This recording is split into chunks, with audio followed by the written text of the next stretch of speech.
TV sama headset udah, tinggal Anya nih yang belum mana. Iya nih, telepon aja deh. Ya udah. Aduh maaf ya Anya terlambat. Mau aku mau telepon, kamu udah datang aja. Ya udah deh, nggak apa-apa. Kalau kayak gitu ayo kita pergi. Ayo. Tapi tunggu, kita mau kemana aja? Kita akan ke museum. Kita akan melihat sejarah tembok Cina. Iya, tapi kita harus ajak teman-teman yang ada di rumah. Oh iya. Ayo. Hai kids. Ayo ikut dengan kita jalan-jalan. Pasti seru deh kalau kita jalan ramai-ramai. Iya. Ayo. Tunggu. Sebelum itu kita berdoa dulu ya. Oke. Mari kita berdoa. Tuhan, tuntun kami pada hari ini dan berikan kami sukacita. Hanya doa kami, halia, amin. Amin. Wah, banyak sekali tembok ini. Iya, pasti orang-orang yang melewati tembok ini lelah. Teman-teman, Chelsea ingat cerita firman Tuhan tentang tembok yang roboh hanya dengan nyanyian. Bagaimana mungkin tembok sebesar itu dan setebal itu akan roboh dengan suatu nyanyian? Iya, Anya juga tidak percaya. Tidak ada yang tak mungkin bagi Tuhan. Kalian ingin tahu ceritanya? Iya, aku mau. Baiklah, mari kita mendengarkannya. Tapi sebelum itu, Esli berdoa. Oke deh, mari kita berdoa. Tuhan, sekarang kami akan mendengarkan cerita firman Tuhan. Berkati dari awal, pertengahan hingga akhir. Di dalam nama Yesus, haleluya, amin. Amin. Hai teman-teman. Oke, hari ini Kak Kristi akan menceritakan sebuah tembok yang besar, tinggi, dan berdiri kokoh namun berhasil diruntuhkan. Teman-teman siap mendengarnya? Tapi sebelum itu, teman-teman bisa atur tempat duduk dan duduk dengan manis agar bisa mendengarkan cerita ini dengan baik. Dahulu Tuhan memberikan sebuah tanah yang luas dan besar kepada Abraham dan keturunannya bangsa Israel, yaitu tanah Kanaan atau disebut dengan tanah perjanjian. Namun karena terjadi kelaparan, bangsa Israel pindah ke Mesir. Tapi sayangnya di Mesir mereka menjadi budak selama lebih dari 400 tahun. Wah, kasihannya mereka.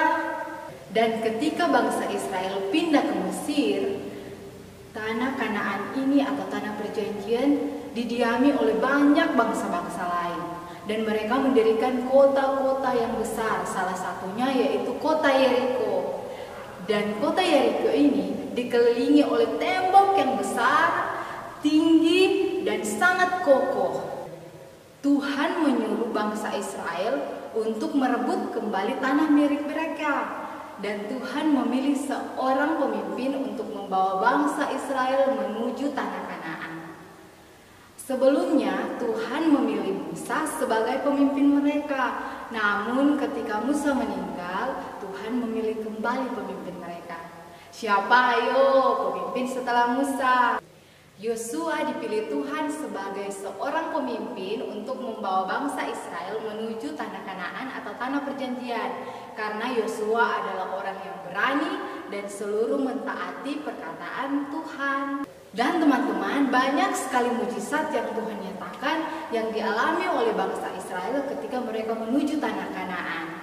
Bagaimana Tuhan menyertai mereka, membebaskan mereka dari perbudakan di Mesir. Bagaimana Tuhan membuat laut Teberau terbelah dua. Bagaimana sungai Yordan dikeringkan di depan mata mereka. Dan kali ini mereka sudah semakin dekat dengan tanah Kanaan atau tanah perjanjian. Mereka sudah melewati sungai Yordan yang adalah salah satu pembatas dari kemah mereka dengan tanah Kanaan. Setelah mereka melewati sungai Yordan, tiba saatnya mereka harus menghadapi sebuah tembok yang tinggi dan besar yang mengelilingi kota Yeriko. Dan apakah mereka sanggup merobohkan tembok itu?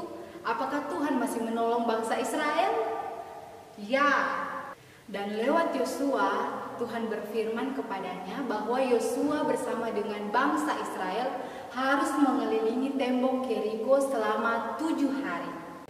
Namun teman-teman, tidak sembarangan mereka harus mengelilingi tembok Yeriko ini karena ada barisan yang sudah Tuhan siapkan.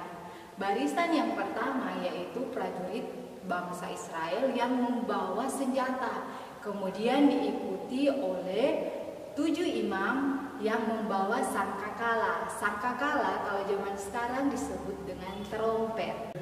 Kemudian diikuti oleh imam yang membawa tabut perjanjian.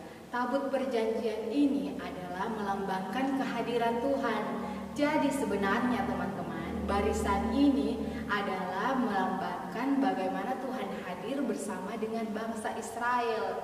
Kemudian setelah imam-imam membawa tabut perjanjian diikuti dengan bangsa Israel atau orang-orang Israel lainnya. Dan di hari pertama sampai dengan hari yang ke-6, Tuhan menyuruh bangsa Israel mengelilingi tembok tanpa mengeluarkan suara. Jadi hanya bunyi sangkakala.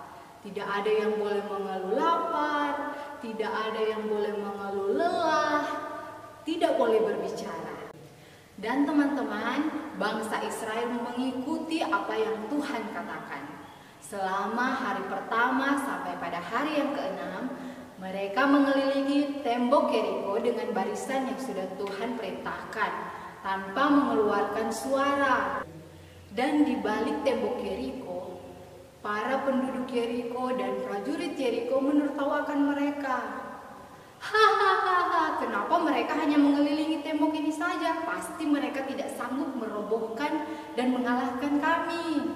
Dan ini saatnya teman-teman, di hari yang ke-7, bangsa Israel bersama dengan Yosua mengelilingi tembok Yeriko selama 7 kali.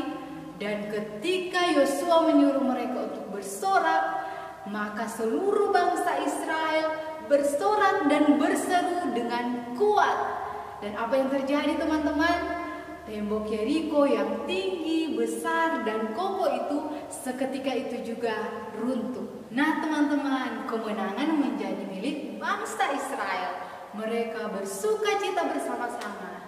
Ini semua karena ketaatan Yosua terhadap perkataan Tuhan dan juga bagaimana bangsa Israel bersama-sama melakukan pekerjaan Tuhan.